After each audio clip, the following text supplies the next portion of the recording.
The first hairstyle is from the Regency Era, which was a period at the beginning of the 1800s, otherwise known as the 19th century.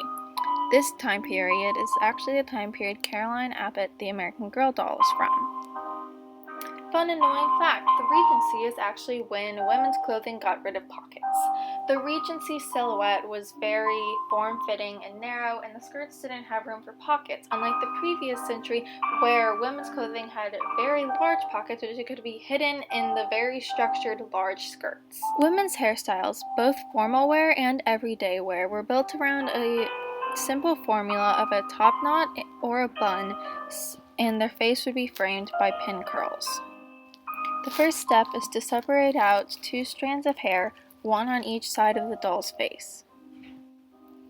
Brush the doll's hair well and section off a big chunk of hair from the top layers of hair.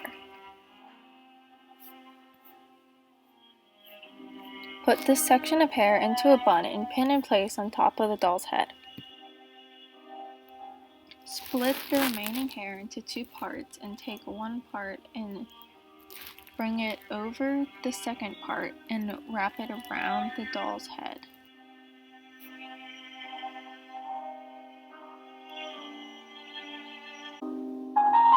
Braid the remaining chunk of hair and then bring up across the head, pin in place, and then wrap around the bun, pinning in place. Style the front curls as you wish. The next hairstyle will be a Gibson Girl updo, which was popularized in the Edwardian era. Now, there is a bit of a misconception that Samantha Parkington is from the Victorian era, but she's actually from the Edwardian era. In fact, there is an illustration of her cook in the first book wearing a Gibson Girl style. The Gibson Girl originated as a series of drawings by Charles Gibson, featuring an aloof, serene woman with hair piled atop her head and an impossibly narrow waist. The Gibson Girl was the ideal woman for the turn of the century, being both independent and feminine. Charles Gibson didn't intend for his creation to be associated with suffragettes and working women as well as the upper class, but the Gibson Girl was a phenomenon claimed by women across America and Europe. An anti-suffrage propaganda, the woman who does not want suffrage for herself is shown as the perfect woman in the Gibson Girl style. The woman who does want suffrage is shown as manly and ugly. I suggest using a doll with medium-length hair, and I'm using Cecile with a straightened wig, which gives it some texture that will hold the hairstyle better.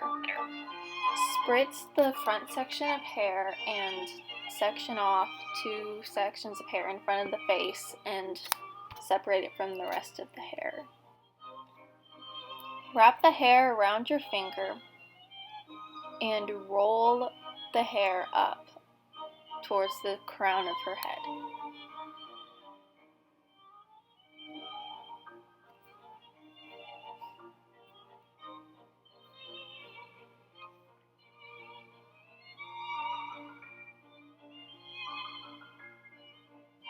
Pin in place and fluff out the roll until you reach the desired shape. Go ahead and make 2 more rolls of hair, one on each side of the original roll.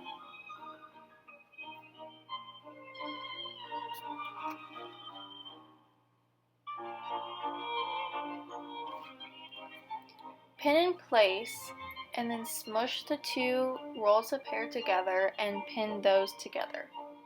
So it creates the illusion of one continuous roll wrapped around her head.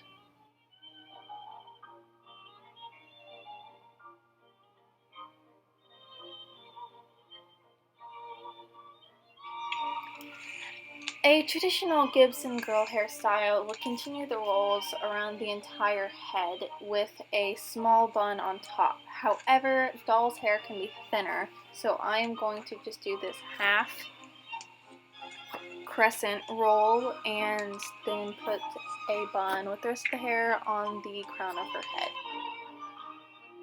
Coil the rest of the hair into a bun on the top of the head and pin into place.